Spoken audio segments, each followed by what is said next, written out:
Hey everyone, Felipe here. Welcome to another Tower of Saviors GNN news review.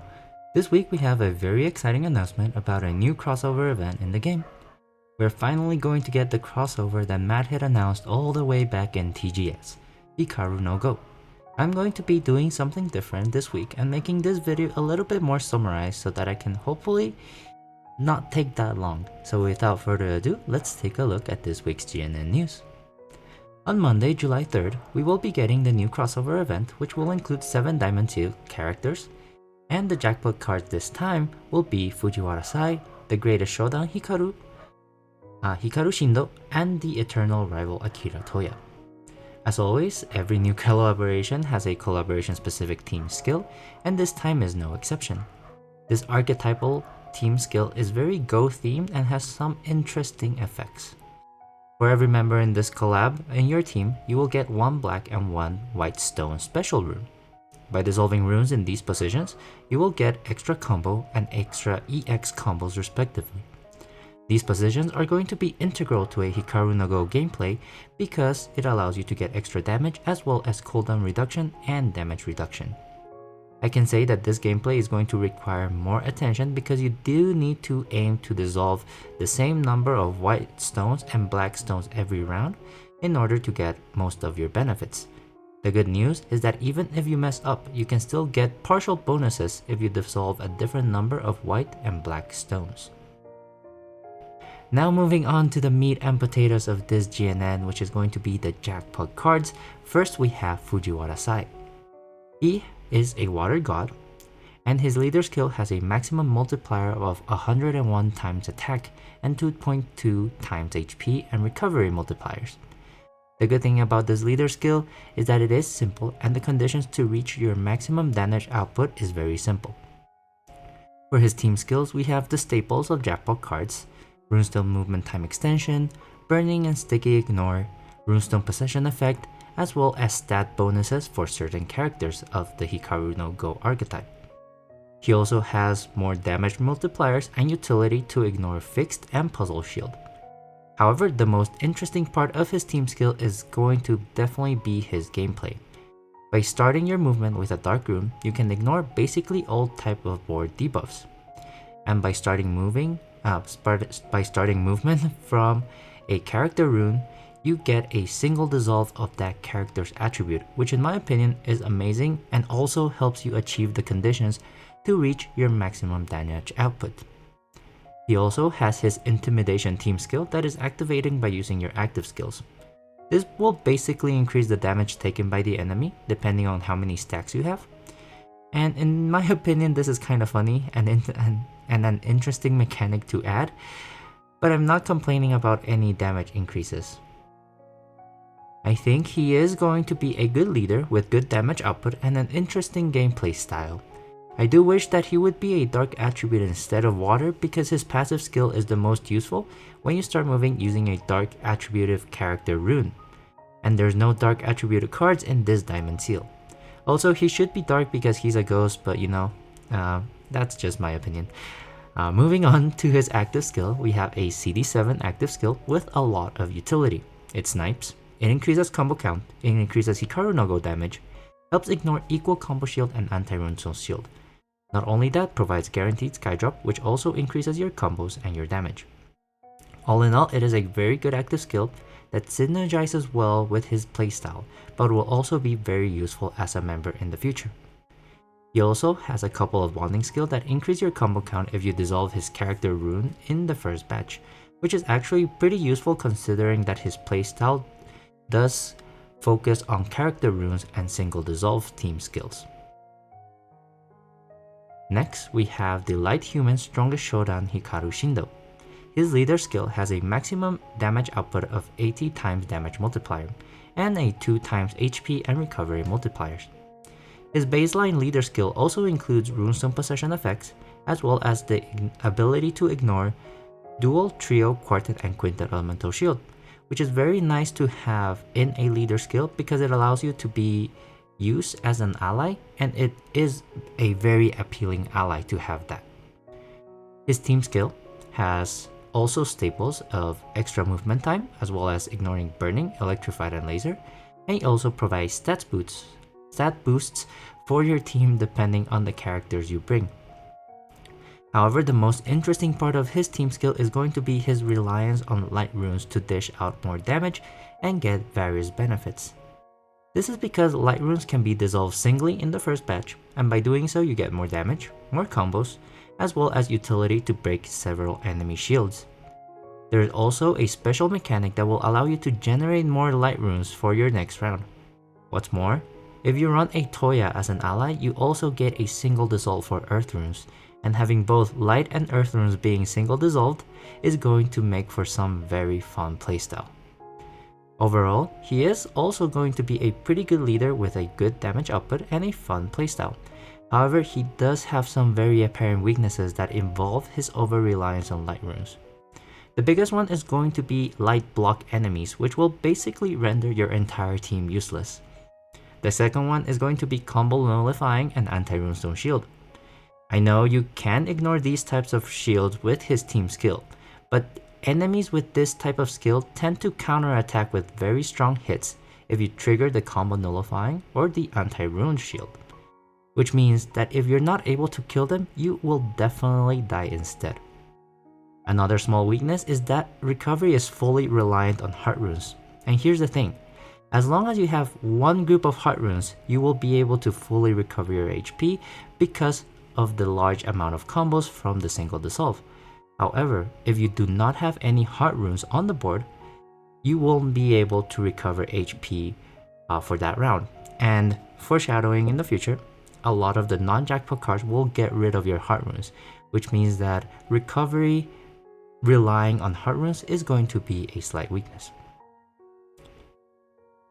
In terms of his active skill, he is a CD6 skill and is actually pretty useful.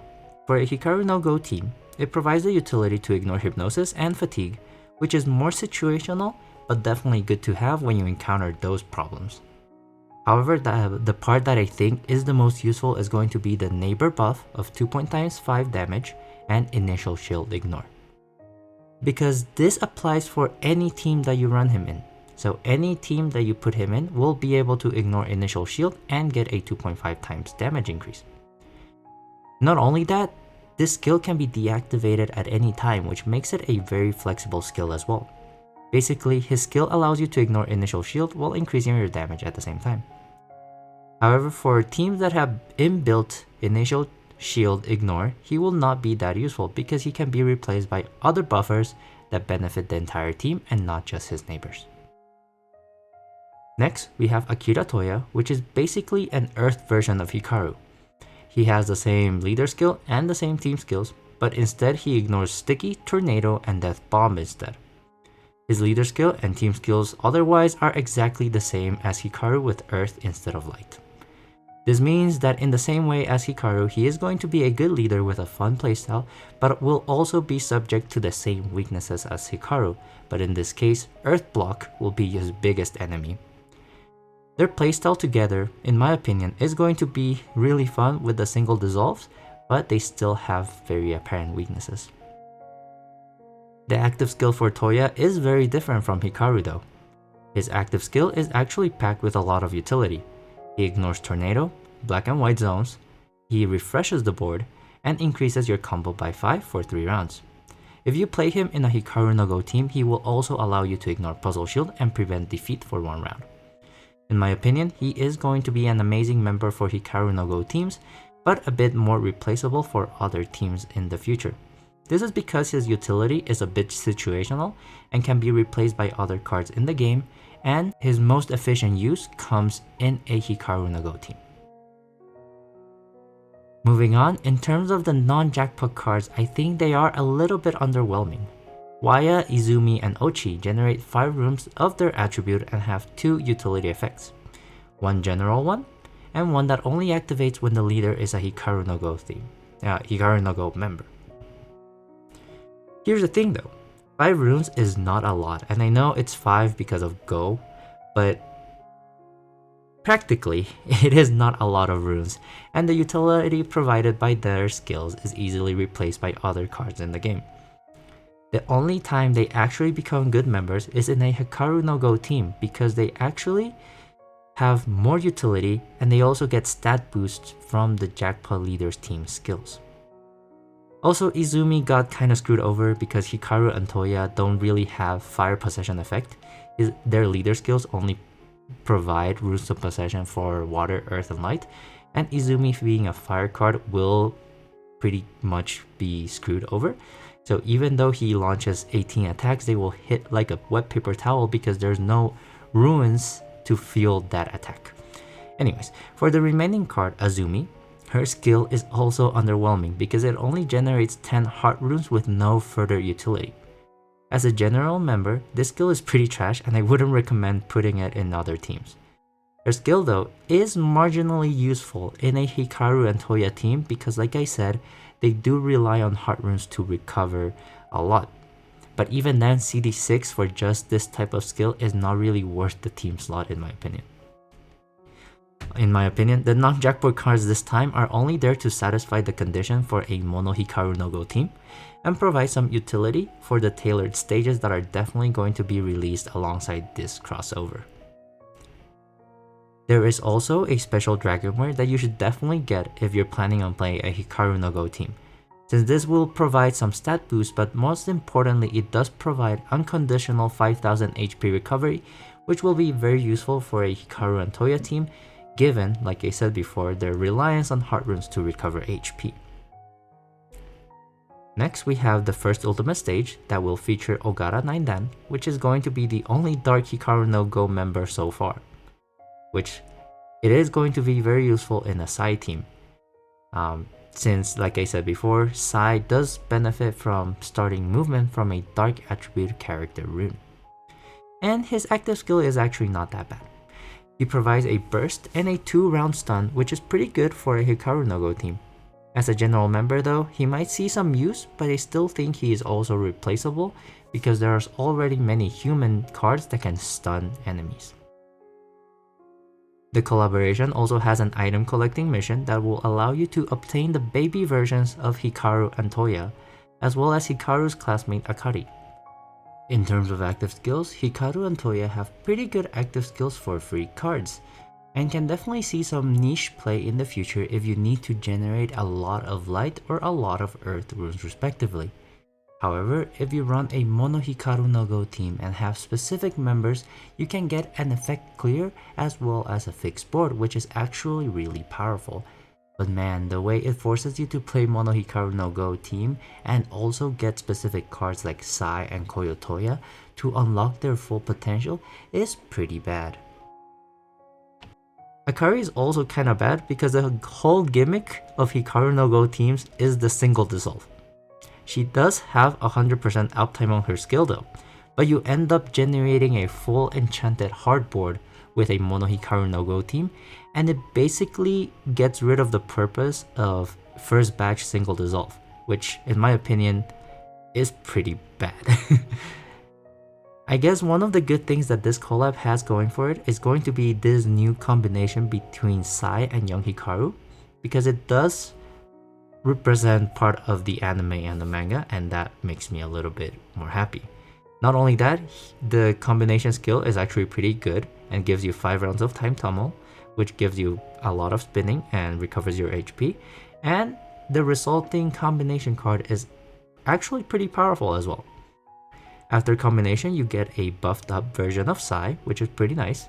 The leader skill increases from 101 times to 125 times damage multiplier, and you get buffs to his team skill. The most notable buff is going to be that you don't need to start your movement from a dark rune in order to get the benefits of countering board hazard debuffs. And that also means you don't have to run Ogata 9Dan and you can run whatever you want because you don't need to have a dark character rune in order to benefit from all his team skills at the same time. In terms of active skills, his first active skill is basically the same with a slightly higher snipe and a higher multiplier. However, he does gain a second active skill that is honestly not that good. It is basically a slightly better version of Pisces skill, which doesn't see that much play nowadays anyways. But the only good thing is that once you reach maximum accumulation battle rounds, you are able to launch attacks of 5 attributes at once, which is pretty good for 5 element shield. However, if you're waiting 5 rounds anyways, because these battle rounds do not care about cooldown reduction, you might as well just bring another card that can give you 5 element attacks or bring 5 elements in your team, and that should do the trick. Honestly, you can just bring Rinka from the I Love Summer seals with a -2 craft, and you can get a lot of extra attacks for your entire team, but faster, which is honestly pretty good. And yes, she's not Hikaru no Go, but all these leaders benefit from gods and humans, which means that Jirinka would be a good member that could also satisfy this 5 element condition. But yeah, honestly, this collab gives me very conflicting feelings. I want to like it because I read the manga and it was a small part of my childhood, but objectively, it is a pretty weak collaboration for TOS. In terms of damage and utility, everything is there, but the thing that's holding it back is how restrictive it is. You can only run human and gods, and you need to run Hikaru no Go members in order to get the most damage output, but not only that, in order to gain the most effects from the character's active skills. And the fact that a lot of active skill utility is locked behind specific members or even a mono Hikaru no Go team, it is going to be pretty bad. And since the characters cannot unlock their full potential when they're not in a Hikaru no Go team, they're also not that great future proof and will not fit that well into future members even if you get them now. This is going to be one of the few times that I can confidently say that you will be fine if you want to save diamonds and skip the collaboration. I would suggest you pull for Napoleon instead or wait for the next update. I will say to only pull for them if you're a collector that needs all the cards or if you want the characters for nostalgia's sake. But otherwise, I recommend saving your resources and using them for something better and more flexible that will offer you more benefits to your inventory and future playstyle. That's all I had to say about this GNN news. Please let me know in the comments if I missed anything or said anything wrong. And please let me know what you think about this new GNN review format. As always, stay tuned on my YouTube channel for more Tower Saviors content. But for now, stay safe, stay healthy, and I will see you next time. Bye everyone!